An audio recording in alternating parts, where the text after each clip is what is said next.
Hi viewers, welcome to vibrant TV. ఈరోజు మనతో మారుతినగర్ సుబ్రహ్మణ్యం అని చెప్పి ఒక సినిమా టీం అయితే ఉన్నారు. ఆ సినిమా వచ్చేసి August 23 రిలీజ్ అవుతుంది. సో ఆ సినిమా విశేషాలు ఏంటో వాళ్ళ మాటలను విందాం. హాయ్ హాయ్ హాయ్, ఎలా ఉన్నారు?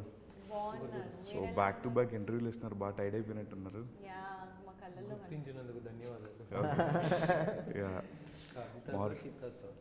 మారుతినగర్ సుబ్రహ్మణ్యం అంటే టైటిలే చాలా ఇంట్రెస్టింగ్ అంటే ఈ మధ్యకాలంలో తెలుగు టైటిల్స్ అని అండ్ దాట్ ఇట్లాంటి క్యాచీ వర్డ్స్ ఉన్నప్పుడు బాగా అట్రాక్టివ్గా అనిపిస్తుంది. దానికి తగ్గడే కాంటెంట్ కూడా చాలా ఫన్నీగా ఉంది, ట్రైలర్ చూస్తే అర్థమవుతుంది. సో ఎలా స్టార్ట్ అయింది అసలు ఈ ప్రాజెక్ట్? బేసిక్గా లైన్ అనుకున్నాం, స్టోరీ లైన్ అనుకొని డిస్కషన్ స్టార్ట్ చేసుకుంటున్నప్పుడు కొన్ని సినిమాలకే పర్ఫెక్ట్గా అన్నీ సెట్ అవుతాయి అన్నమాట. అంటే విత్ ఇన్ ఏ 1 వీక్లో బేసిక్ స్టోరీ ప్లాట్ రెడీ అయిపోయింది. అవును. ఆ తర్వాత దాని గురించి డిస్కస్ చేసుకున్న కొద్దీ ఎగ్జైట్మెంటే ఉంది కంప్లీట్గా. సో అలా కంప్లీట్ బౌండ్ స్క్రిప్ట్ అయిన తర్వాత it work like mean producers good నచ్చి ఇట్ మూవ్ ఆన్ అలా ముందుకెళ్ళింది. సో మీ క్యారెక్టర్ ఎలా ఉండబోతుంది సినిమాలో? నా క్యారెక్టర్ చాలా ఎంటర్టైనింగ్గా ఉండబోతుంది and I really like want audience to see me in my character and to for them to laugh whatever like I'm going to perform అంతే. So చాలా bubbly character. Yeah, it's very cute. Bro మీది అంటే in జనరల్గా ఒక యాక్టర్కి ఒక Friday మార్చేస్తుంది వాళ్ళ ఒక సినిమా రిలీజ్ అయ్యి వాళ్ళకి కెరియరే మారిపోతుంటుంది. లైక్ పీక్స్ చూస్తారు, అట్ ద సేమ్ టైం ఒక అటు ఇటు అయితే ఒక ఫ్లాప్ కూడా వస్తుంది. సో మీకు బ్యాక్ టు బ్యాక్ 2 ఫ్రైడేస్ ఉన్నాయి. సో ఎట్లా అండి Maruthi Nagar Subrahmanyam and back to back వస్తున్నాయి, ఎట్లా అంటే బోత్ ఎలా మేనేజ్ చేస్తున్నారు? షూటింగ్ కూడా ఎలా ప్యారలల్గానే అయినా? షూటింగ్ ప్యారలల్ కావలేదండి. మారుతినగర్ సుబ్రహ్మణ్యం తొందరగానే అయిపోయింది. దెన్ దాని తర్వాత ఆయికి వెళ్ళాను. ఓకే. సో మేనేజ్ చేయడానికి ఏముంది, ప్రమోషన్స్ హియర్ అండ్ దేర్ కొంచెం అటు ఇటు అవుతున్నాయి అంతే తప్ప వెయిటింగ్ ఫర్ ద రిలీజెస్ ఏముంది. ఆడియన్స్ చూస్తారు కాబట్టి నేను ఇంట్లో వెయిట్ చేయాలి, మనకి ఏమైనా ఫోన్లు వస్తాయా, ఎవరైనా కొత్త ఆపర్చునిటీస్ ఇస్తారా అన్నదానికి వెయిట్ చేయాలి అంతే. సో ఇందాక మీరు మాట్లాడుతూ యాక్షన్ కట్ మధ్యలో ఉండాలనుకుంటున్నారు అన్నారు. సో చాలా మంచి మాట. అండ్ యాజ్ అన్ యాక్టర్గా మిమ్మల్ని మీరు ప్రూవ్ చేసుకోవాలనుకున్నప్పుడు ఒక ఆపర్చునిటీ ఏదైనా చాలా ఇంపార్టెంట్, రైట్? అండ్ అట్లా అంటే ఈ ఇన్ని డేస్లోని మీకు వచ్చిన ఆపర్చునిటీస్ అన్నీ మీరు యూజ్ చేసుకున్నారు, లేకపోతే యూ హ్యావ్ పిక్కీగా కొంచెం చూస్ చేసుకున్నారా? లైక్ ఆబ్వియస్లీ అన్ని ఆపర్చునిటీస్ అయితే ఐ డెంట్ ఏదొస్తే దాన్ని చేసుకుంటూ వెళ్ళలేదు. 2-3 ఆపర్చునిటీస్ అంటే ఫైనాన్షియలీ చాలా డౌన్లో ఉన్నప్పుడు or something I had to do. I did 1-2 films like that, but which I don't regret. They're part of my journey, they're part of my learning. But ఒక టైంలో అయితే ఇంకా ఖచ్చితంగా డిసైడ్ అయిపోయి ఖాళీగా కూర్చుంటా, వేరే పార్ట్ టైం జాబ్లన్నా చేసుకుంటా, కానీ ఏది పడితే అది చేయకూడదు, చాలా చూసిగా ఉండాలని అయితే అనుకున్నా. అప్పటి నుంచి కూడా I mean very selective. Okay sir, అది మన రావు రమేష్ గారు ఉన్నారు, సచ్ ఏ ఫినామినల్ యాక్టర్. ఆయన టైమింగే చాలా ఎక్స్ట్రాడినరీ ఉంటుంది. అలాంటి ఆయన క్యాస్ట్ చేశారు. ఫస్ట్ చాయిస్ ఆయన సార్, లేకపోతే వేరే మల్టిపుల్ యాక్టర్స్ అనుకున్నారా? లేదండి, ఫస్ట్ స్క్రిప్ట్ రెడీ అయిన తర్వాత కొన్ని సీక్వెన్సెస్ ఉంటాయి. ఆ సీక్వెన్సెస్ ఇప్పుడు ఫర్ ఎగ్జాంపుల్ మన ట్రైలర్లో ఉన్న సీక్వెన్సే లాస్ట్లో లక్ష అనేసి ఒకటి గీత ఆడుతున్నారు అరవింద్ గారు. ఆ స్టేచర్ ఉండాలి, ఆ డైలాగులు చెప్పడానికి, ఆ డైలాగ్ మాడ్యులేషన్కి ఆ స్టేచర్ ఉండాలి. మీరు ఒకసారి ఊహించుకోండి, రమేష్ గారు కాకుండా ఎవరైనా ఆ డైలాగ్ చెప్పి ఉంటే అంత పండు ఉంటుందంటారా? డెఫినెట్గా లేదు, డెఫినెట్గా ఉండదు అనమాట. సో రాసుకున్నప్పుడు ఆ డైలాగులు అనుకుంటున్నప్పుడే ఇది రమేష్ గారు చెప్తే నెక్స్ట్ లెవెల్కి వెళ్తుందని తెలుసు, డెఫినెట్గా నెక్స్ట్ లెవెల్కి వెళ్తుందని. సో అందుకని రమేష్ గారు నేను అనుకున్నాను. బ్రో మీకు అంటే రావు రమేష్ గారికి ఆపోజిట్ పక్కన కలిసి యాక్ట్ చేస్తారు. ఆయన కామెడీ టైమింగ్ని మనం మ్యాచ్ చేయాలంటే మనం ఇంకా బెటర్గా యాక్ట్ చేయాలి. అంటే అవతల వాళ్ళు ఎంత బాగా యాక్ట్ చేసినప్పుడు మనం ఎలా రియాక్ట్ అవుతాం అనేది ఎన్హాన్స్ అవుతుంది అక్కడ. సో హౌ టఫ్ అది యాక్చువల్లీ అదే ఒక్క సీన్లో నాకు అనిపించింది. నేను చాలాసార్లు సినిమా చూస్తుంటాను కదా, నాకు అది యాక్చువల్లీ అడగాలనిపించింది. నేను ఒక సీన్లో రమేష్ గారు ఒక బాటిల్ ఇలా పగలగొడతారు. సెకండ్ హాఫ్లో ఒక ఎక్సలెంట్ చాలా బాగా చేస్తారు ఆ సీన్. బాటిల్ పగలగొడతారు. నేనేమనుకున్నాను, సరే బాటిల్ పగలగొట్టిన తర్వాత నేను అంకిత్కి ఏమి యాక్షన్ చెప్పలేదు. నేను రమేష్ గారికి చెప్పాను, ఆపోజిట్ యాక్టర్స్ చెప్పాను. నేను అంకిత్ మ్యాక్సిమం కొన్నిసార్లు నేనేం చెప్పను, ఏదైనా పర్టికులర్ కావాలంటే అని చెప్తాను. పగలగొట్టిన వెంటనే యాక్చువల్లీ ఇన్ జనరల్గా చెప్పకపోతే ఏం చేస్తారు అందరూ, లేచి ఇలా పగలు కొడతాడు. అవును. అంకిత్ కూడా లేచాడు. మామూలుగా యాక్టర్లు అయితే ఇంకెవరైనా అయితే ఇలా నిలబడుకొని ఉంటారు, ఆయన పగలు కొడతాడు, ఆయన డైలాగ్ ఆర్ వాట్ ఎవర్ ఇది. అంకిత్ ఏం చేశాడు, ఎప్పుడైతే పగలు కొట్టాడో సుబ్రహ్మణ్యం అని చెప్పేసి చెయ్యి దగ్గరికి వెళ్ళాడు. ఎక్కడ చెయ్యి గుచ్చుకుంటుందే, ఆయనకు గుచ్చుకుంటుందేమో అన్న టైప్లో వెళ్ళి ఆ చెయ్యిని ఇలా పట్టుకొని కైండ్ ఆఫ్ చేస్తున్నాడు అనమాట. నాకు అది భలే అనిపించింది. అసలు నేనేం చెప్పలేదు. ఫస్ట్ థింగ్ వాళ్ళ నాన్నకి ఏమైపోతుందో, పగలగొట్టాడు, గుచ్చుకుంటుందేమో అన్న టైప్లో వెళ్తున్నాడు. అట్ ద సేమ్ టైం ఆ డిస్టెన్స్ మెయింటైన్ చేస్తున్నాడు ఆయన. జస్ట్ ఇలా డిస్టెన్స్ మెయింటైన్, నేను అది చెప్పలేదు అసలు. అది భలే చేశాడు అనిపించింది నాకు. నాకు నిజంగా బాగా అనిపిస్తుంది. నేను చాలాసార్లు చూసిన ఎడిట్లో కానీ ఇంకెక్కడ చూస్తున్నప్పుడు నేను చెప్పలేదు, అంకిత్కి క్లీన్గా ఏం చెప్పలేదు, భలే చేశాడు అనిపిస్తుంది నాకు. యా, సో అది ఉంది బేసిక్గా. రావు రమేష్ గారి టైమింగ్ కానీ, ఎమోషనల్ టైమింగ్ కానీ, యాక్షన్ టైమింగ్ కానీ ఇలా పట్టుకుంటాడు అంకిత్. సో మీకు ఎలా అనిపించింది బ్రో? అంతే టఫ్ సిచ్యువేషన్ ఏమైనా ఉన్నాయి అంటే ఆయనతో యాక్ట్ చేయడం? అండ్ అంటే చాలా చోట్ల చెప్పాను, the only tough thing is ఆయనకున్న ఎక్స్పీరియన్స్ని, ఆయన మనం ఏదైతే ఇప్పుడు సడన్గా రావు రమేష్ గారు నడుచుకొచ్చేస్తే మనం వెంటనే నుంచుంటాం చూడండి. యాక్షన్ అన్నప్పుడు ఇది పక్కన పెట్టి మనం నటించాలి. అతన్ని సుబ్రహ్మణ్యంలా ట్రీట్ చేయగలగాలి మనం. That is actually very difficult. అప్పటిదాకా ఆ రెస్పెక్ట్ ఉంటుంది మనకి, ఎవ్రీథింగ్ ఈజ్ దేర్. యాక్షన్ అన్న వెంటనే that switch is a little difficult. So అదొక్కటే హ్యాండిల్ చేయగలగాలి. And I did it well. కొంచెం భయం వేసినా ఏం చేసినా కొంచెం అన్నీ పక్కన పెట్టి చేయాల్సింది చేశాను, and it worked out. So ఆయన చాలా వేరియేషన్స్ ఉన్న క్యారెక్టర్స్ చేస్తున్నారు. అంటే ఒక నెగిటివ్ క్యారెక్టర్ చేస్తున్నారు, at the same time positive. And బ్రహ్మోత్సవంలో ఆయనకు ఒక టిపికల్ క్యారెక్టర్ ఉంటుంది, ఆయన మనసులో ఉంటుంది కానీ బయటకు మాట్లాడలేడు. అలాంటి క్యారెక్టర్ కూడా ఆయన చాలా ఎక్స్ట్రాడినరీగా పెర్ఫామ్ చేస్తున్నారు. సో అలాంటి ఒక యాక్టర్ దగ్గర నుంచి మీరు ఏం నేర్చుకున్నారంటే, ఈ సినిమా త్రూ అవుట్ ఒక కొన్ని డేస్ వర్క్ చేసి ఉంటారు, నెంబర్ ఆఫ్ డేస్. సో ఆయన దగ్గర నుంచి నేర్చుకున్న థింగ్? ఆబ్వియస్లీ అంటే ఆయన డైలాగ్ మాడ్యులేషన్ కానీ it is very different. Like dialogue to dialogue ఆయన తీసుకునే పాజ్ ఒకటి ఉంటుంది. డైలాగ్ మధ్యలో కూడా కొన్ని పాజులు తీసుకుంటారు, where the audience will wait to watch next ఏమంటున్నారు, ఎలా అనబోతున్నారు అన్నది. సో అండ్ అది కాకుండా ఆయన స్క్రిప్ట్ చదువుతూ ఎప్పుడు యాక్ట్ చేయాలి. Like he always listens to the dialogue, he listens to the narration. ఆ నరేషన్లోనే రిథమ్ పట్టుకుంటారు. So and one thing I don't know how he does this, but if you observe, Rao Ramesh garu మనకి ఎన్ని క్యారెక్టర్లు చేసినా there is still that freshness. ఏ character చేసినా ఒక అంటే వేరే క్యారెక్టర్ మనకు అన్ని క్యారెక్టర్లు బాగా గుర్తుంటాయి. ఆయన ఇప్పుడు మీరు అన్నట్టు బ్రహ్మోత్సవంలో భజన అన్నీ ఎన్ని గుర్తున్నా మనకి, సీతం వాకిట్ సినిమా సెట్ ఇవన్నీ ఎన్ని గుర్తున్నా, యూ కెన్ థింక్ అబౌట్ రావు రమేష్ గారు in a fresh character without any baggage of the previous character. ముందు ఆయన చేసిన క్యారెక్టర్లు మనకు కనిపిస్తూ ఆ డిస్ట్రాక్షన్ ఏమి ఉండదు. వన్స్ ఈజ్ ఆన్ స్క్రీన్, ఆ సినిమాలో ఆయన ఏం క్యారెక్టర్ చేస్తున్నాడో ఆ క్యారెక్టరే మనకు కనిపిస్తుంది. I wonder how he manages that కదన్నా. అసలు అంటే he is like a white paper only. ఏ సినిమాకి ఆ సినిమా ఆయన కొత్తదనం ఉంటుంది. మీకు అన్ని సినిమాలు మళ్ళీ అలాగే రిజిస్టర్ అవుతాయి, అన్ని క్యారెక్టర్లు అలాగే రిజిస్టర్ అవుతాయి. పట్టుకుంటాడు, ఏం పట్టుకుంటాడో తెలియదు.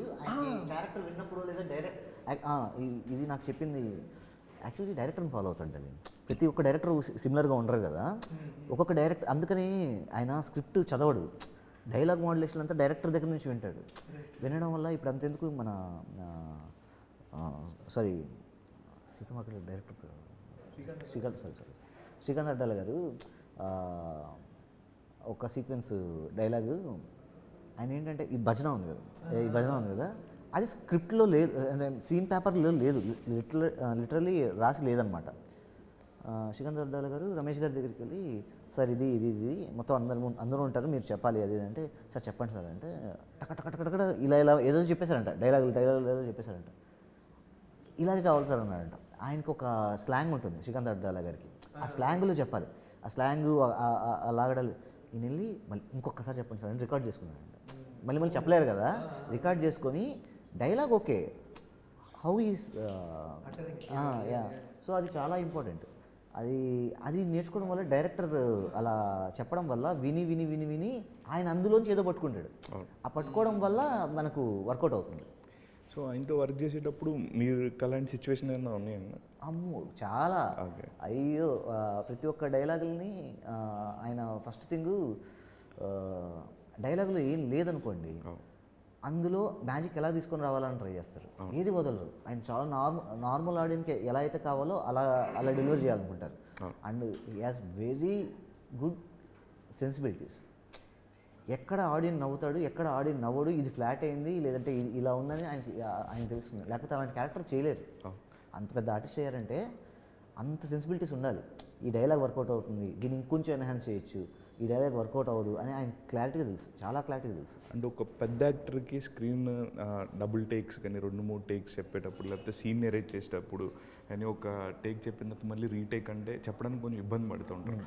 ఆయన ఎలాంటి కంఫర్ట్ ఇచ్చున్నారు ఆన్ సెట్స్లో? లైక్ లేదు, అదే చాలా చాలా అది చాలా రాంగ్ పర్సెప్షన్ ఉంది యాక్చువల్లీ.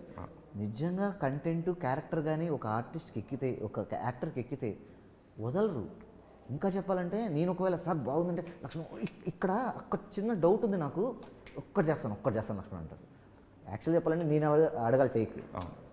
రివర్స్లో రమేష్ గారు అడుగుతారు, ఇక్కడ ఒక చిన్న డౌట్ వచ్చింది, ఒక్క టేక్ తీసుకున్నాం, ఒక్కటి నా కోసం ఒక్కటే అని చెప్పి చేస్తారనమాట.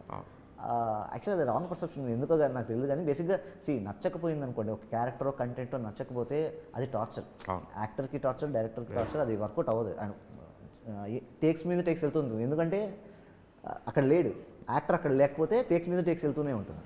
సో అది నెవర్ హ్యాపెన్ విత్ రమేష్ గారు, never happen with my artist. Okay. So coming to you, అంటే మీరు విశ్వంబర కూడా చేసినారు అంటే కదా, సో ఎట్లా అండి ఆఫర్ ఎలా వచ్చింది మీకు?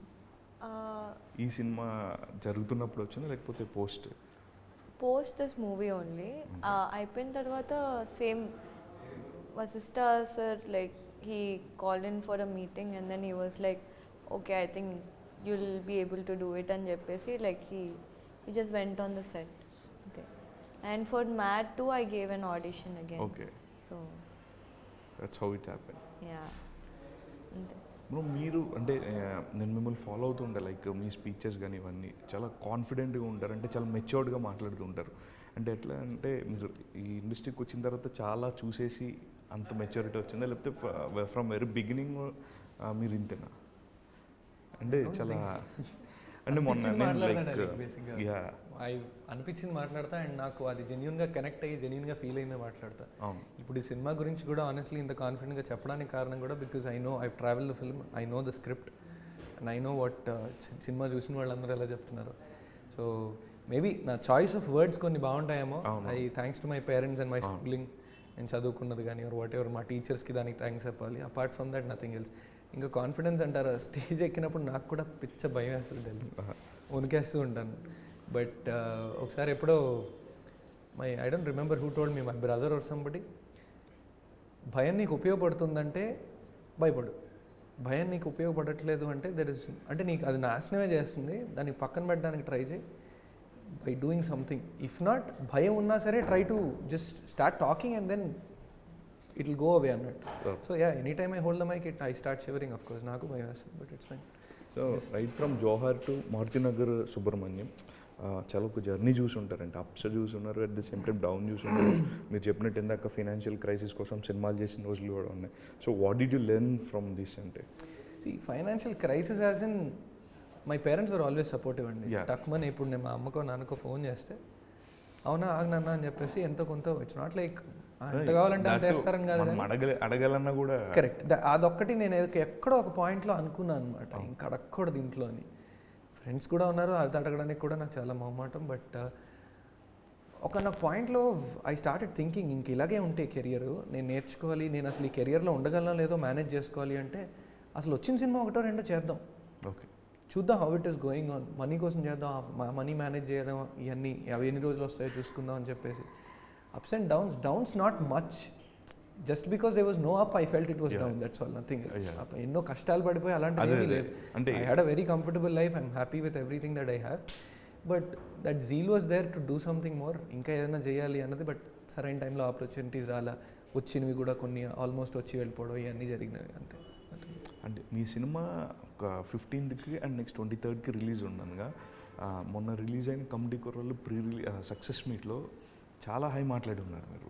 అంటే లైక్ ఎట్లా అంటే వాళ్ళ టీంకి అందరికీ చాలా బూస్టప్ ఇచ్చిన, director is very good friend of you అని చెప్పారు. సో అంటే ఆ టైంలో అలా మాట్లాడడం ఆ సినిమాకి బెనిఫిట్ అయిందని మీకు ఎంతవరకు?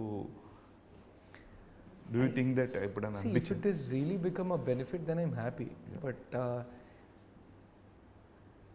అంటే చాలా చాలా ఇన్ఫర్మేషన్ అండ్ కంటెంట్ ఉందండి మనకు వెబ్లో. ఇప్పుడు యూట్యూబ్ ఓపెన్ చేసినా ఏం చేసినా మనం జెన్యున్గా ఏమన్నా కమ్యూనికేట్ చేయడానికి ట్రై చేస్తే it will still reach the audience is what I strongly feel. And అక్కడ ఉన్న చాలామంది పెయిన్ అది. And I thought I don't no, I just wanted to share it. నేను ఎక్కువ క్యాలిక్యులేటెడ్గా ఏం ఆలోచించలేదు కూడా దాని గురించి. మా నాన్నగారు ఫోన్ చేసి తిట్టారు కూడా దాని గురించి. Okay, you shouldn't have spoken. నేను ఎప్పుడు అలా మాట్లాడను. అంటే వాయిస్లో ఎమోషన్ ఉండదు నాకు మాట్లాడినప్పుడు. చెప్పాలనుకున్నది చెప్పొచ్చు. But I thought that day I wanted to add emotion because there is a lot of pain behind it. And I very clearly say actually Vamsi చాలా కష్టాలు పడ్డాడు, ఈ సినిమా కూడా చాలా కష్టపడి చేసాం అంటే జనాలకు obviously it will be very plain. So I wanted to add emotion and I did it, nothing else. ఆ రోజు మీరు మాట్లాడుతూ ఒక పాయింట్ రేజ్ చేసి ఉన్నారండి. చాలామంది ప్రొడ్యూసర్స్ దగ్గరికి వెళ్ళినప్పుడు దే ఆర్ రిజెక్ట్ చేసిన విషయం కూడా చెప్పట్లేదు and they are dragging it. అంటే చేయాలనుకుంటే రిజెక్ట్ చేస్తున్నాము అని చెప్పి ధైర్యంగా చెప్పండి అని చెప్పున్నారు. అలాగే మీ లైఫ్లో మీరు ఫేస్ చేశారు అది రిజెక్షన్, మీ ఆడిషన్స్కి వెళ్ళినప్పుడు కానీ, లేకపోతే క్యారెక్టర్లో మీరు చేస్తున్నారు అని చెప్పి తర్వాత వేరే వాళ్ళు రిప్లేస్ చేయడం కానీ యువర్ నో అంటే నేను ఆ రోజు అన్నది ఎవరు ఎందుకు ఒక సినిమా చేయరన్నది వాళ్ళ కారణాలు మనకు ఉంటాయి. But the basic thing what really hurt me or Vamsi or anybody is first Ram Talluri దగ్గరికి వెళ్ళాము. ఆయన చాలా చక్కగా అగ్రిమెంట్ కూడా ఆయన దగ్గర ఉన్న యాక్చువల్లీ అగ్రిమెంట్ కూడా బ్రేక్ చేసి నో యూ గో అవుట్, ఇప్పుడున్న సిచ్యువేషన్స్లో మనకు వర్కౌట్ అవట్లా అన్నట్టు. అక్కడికి వెళ్ళిన తర్వాత వంశీ 2-3 దగ్గర అలా ఇరుక్కొని ఆ ఇబ్బంది పడ్డాడు. That happened. The problem is somehow we start forget being kind to the other person. కొంచెం ఇన్సల్ట్ చేయడమో ఏదో చేస్తూ ఉంటాం తెలియకుండానే. సో అంతే, nothing else. So coming back to Maruthi Nagar Subramanyam, Mythri movies such prestigious banner అని చెప్పొచ్చు అండి. చాలా మూవీస్ డిస్ట్రిబ్యూట్ కూడా చేసినాయి. అండ్ తబితా సుకుమార్ గారు presence one of the added value for your film. అంటే వాళ్ళు ఎలా జాయిన్ అయ్యారు? డైరెక్టర్ గారు ఈ ప్రశ్నకు పర్ఫెక్ట్ ఆన్సర్ ఇస్తారు. సో అసలు ఈ మనిషి నాకు ఏమీ చెప్పేవాడు కాదు సార్. ఓకే, నాకు సినిమా మీద ఎంత ఇది ఉండేదంటే షూట్ అయిన తర్వాత డబ్బింగ్ అయిపోయాక అసలు నన్ను వాడేసి పక్కన విసిరేసినట్టే లిటరల్గా. ఆడిని ప్రమోషన్ టైంలో పిలుద్దాం కామ్గా so protective about. Actually updates పాపం ఎవరికి ఇవ్వలేదు అసలు ఎవ్వరికి సార్. ఆయనే మదనపడి ఏదేదో జరిగింది మొత్తానికి. సో యాక్చువల్లీ సినిమా రెడీ అయింది ఓకే. బట్ ఇది మీరు అసలు టార్చర్ అన్న బాబు. 2 బ్యానర్స్ కలిసి చేశారు, PVR cinemas and Lokmatra cinematics అని 2 బ్యానర్స్ కలిసి చేశారు. Okay fine, they are new, ఇద్దరు కొత్త బ్యానర్సే. సో నాకేంటంటే సినిమా చాలా బాగా వచ్చింది, నాకు అర్థమవుతుంది cinema will make buzz definitely. And దీనికి ఒక ఆఫ్టర్ మేడం సార్ మేడం అంతే సాంగ్ వచ్చిన తర్వాత చాలామంది కాన్ఫిడెన్స్ కూడా వచ్చింది. ఓకే సినిమాలో ఏదో ఉంది, మ్యాటర్ ఉంది అన్న టైప్లో వచ్చింది అనమాట. దీన్ని ఇంకొంచెం నెక్స్ట్ లెవెల్కి తీసుకెళ్ళాలి అంటే డెఫినెట్గా ఒక బ్యాకప్ అవసరం, ఒక పేరు అవసరం. సో నాకు ఆ టైంలో తబితా గారు పరిచయం అవ్వడం, తబితా గారిని నేను రిక్వెస్ట్ చేయడం సినిమా చూడమని. సినిమా ఆవిడ ఏం 0 ఎక్స్పెక్టేషన్స్తో వచ్చారు.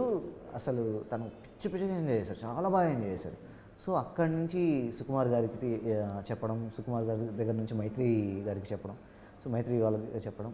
సో అలా కంప్లీట్గా టేక్ ఆఫ్ అయిందన్నమాట. ఓకే, అంటే ఈ మధ్యకాలంలో ఎక్కువ ఓటీటీ అనేది చాలా ఆక్యుపై చేసి ఉన్నాయి. అంటే కొన్ని సినిమాలకి ఓటీటీ అనేది చాలా అడ్వాంటేజ్ అవుతుంది. At the same time early OTT releases కావచ్చు, లేదా డైరెక్ట్ ఓటీటీ రిలీజ్ కావచ్చు, కొంచెం ఇబ్బంది పడుతున్నారు. అంటే ఈ initial idea of Maruti Nagar Subrahmanyam ఓటీటీకి అనుకున్నారు, లేకపోతే ఫ్రమ్ డే 1 ఆన్వర్డ్స్ థియేటర్కి చేద్దాం? డే 1 నుంచి థియేటర్కి నేను రాస్తే నేను థియేటర్కే రాస్తాను. నేను ఇన్ జనరల్గా నా ఓన్ సబ్జెక్ట్ అయితే నేను థియేటర్లో రాస్తాను. ఆడియన్స్ థియేటర్లో ఎలా ఎంజాయ్ చేస్తాడో అనేసి రాస్తాను.